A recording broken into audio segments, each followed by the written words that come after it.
ನೋಡಿ, ಜನೌಷಧಿ ಕೇಂದ್ರ ಜನಸಾಮಾನ್ಯದ ಆರೋಗ್ಯ ಮೇಲೆ ಅದು ಪರಿಣಾಮ ಬೀಳುವಂತ ಒಂದು ಕ್ಷೇತ್ರ ಆಗಿದೆ. ಪ್ರತಿಯೊಂದು ಜನೌಷಧಿ ಕೇಂದ್ರ ಕೂಡ ಒಂದು ನಿಯಮ ಮತ್ತೊಂದು ರೂಲ್ಸ್ ಅಂಡ್ ರೆಗ್ಯುಲೇಷನ್ ಇದೆ, ಅದು ಹೇಗೆ ಇರ್ಬೇಕಂತ ಹೇಳಿ. ಯಾಕೆಂತ ಹೇಳಿ ಜನ ಅದೇ ಏನೋ ಒಂದು ಔಷಧ ಒಂದು ಕೇಂದ್ರದಲ್ಲಿ ಕೊಂಡಲ್ಲಿ ಬಂದು ತೆಕ್ಕೊಂಡು ಹೋಗ್ತಾರೆ. ಅಲ್ಲಿ ಹೋದಾಗ ಅದು ಸರಿಯಾಗಿ ನಡೀತಾ ಇದೆ ಇಲ್ವಾ, ಅಲ್ಲಿ ಏನಾದ್ರೂ ಹೆಚ್ಚು ಕಮ್ಮಿ ಆಗ್ತದಿತ್ತ, ಅಲ್ಲಿ ಮದ್ದು ಬಿಟ್ಟು ಬೇರೆ ಏನಾದ್ರು ಮಾರುತ್ತಾರಾ ಇದೆಯಾ?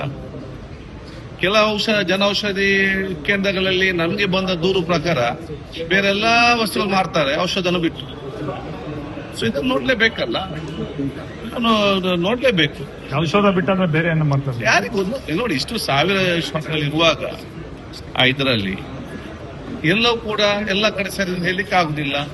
ಸೊ ಅದನ್ನೊಮ್ಮೆ ಚೆಕ್ ಮಾಡಿ ಬರುದಷ್ಟೇ, ಅದು ರೇಡ್ ಅಂತಲ್ಲ, ಇಟ್ ಇಸ್ ಜಸ್ಟ್ ಚೆಕಿಂಗ್ ಅಷ್ಟೇ. ಎಲ್ಲವೂ ಸರಿ ಇದ್ರೆ ಸರಿ ಇದೆ, ಹೆಚ್ಚು ಕಮ್ಮಿ ಇದ್ರೆ ಅದೇ ಹೆಚ್ಚು ಕಮ್ಮಿ ಇದೆ, ಅದು ಖುದ್ದು ಚರ್ಚಿಸಿ ನಾವು ಸೆಂಟ್ರಲ್ಗೆ ಹೇಳ್ಬೇಕು, ನಿಮ್ಮ ಪಾಲಿಸಿ ಚೇಂಜ್ ಮಾಡಿ.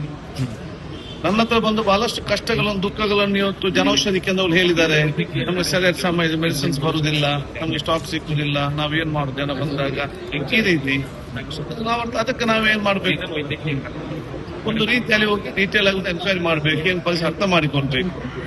ಅದಕ್ಕೆ ಅದು ರೇಡ್ ಅಂತ ಅಲ್ಲ, ಅದು ಬಹುಶಃ ಅಲ್ಲಿ ಹೋಗಿ ಅಲ್ಲಿ ಪರಿಸ್ಥಿತಿ ಏನಿದೆ, ಅದು ವಿಚಾರ ಏನಿದೆ ಅದನ್ನು ತಿಳಿದುಕೊಂಡು ಅದನ್ನು ಇನ್ನೂ ಚೆನ್ನಾಗಿ ಉತ್ತಮವಾಗಿ ಅದನ್ನು ನಡೆಸಿಕೊಳ್ಳಿಕ್ಕೆ, ಮತ್ತೆ ಯಾರು ನಡೆಸ್ತಾರೆ ಅವರ ಟೆನ್ಷನ್ ಕಡಿಮೆ ಮಾಡ್ಲಿಕ್ಕೆ, ಅವ್ರಿಗೆ ಇರುವಂತಹ ಸಮಸ್ಯೆಯನ್ನು ಕೇಂದ್ರ ಸಚಿವ ಚರ್ಚೆ ಮಾಡ್ಲಿಕ್ಕೆ ಬೇಕಾಗಿ ಇವತ್ತು ಮಾಡಿದಂತಹ ಒಂದು ಅವರ ಇನ್ಸ್ಪೆಕ್ಷನ್ ಅಲ್ಲದೆ it is not and rate ಅಲ್ಲ ಸರ್. ಇವ್ರು ಹೇಳ್ತಾ ಇರ್ತಕ್ಕಂಥ ಯಾರು ಸರಿಯಾಗಿ ಜನೌಷಧಿ ಕೇಂದ್ರ ನಡೆಸ್ತಾರೆ ಅವರು ಅಪವಾದನ ಮಾಡುವುದಿಲ್ಲ, ಯಾರು ಜನೌಷಧಿ ಕೇಂದ್ರ ಸರಿಯಾಗಿ ನಡೆಸುವುದಿಲ್ಲ ಅವ್ರ ಮಧ್ಯದ ಅಪಾದನೆ ಮಾಡುವಂತದ್ದು.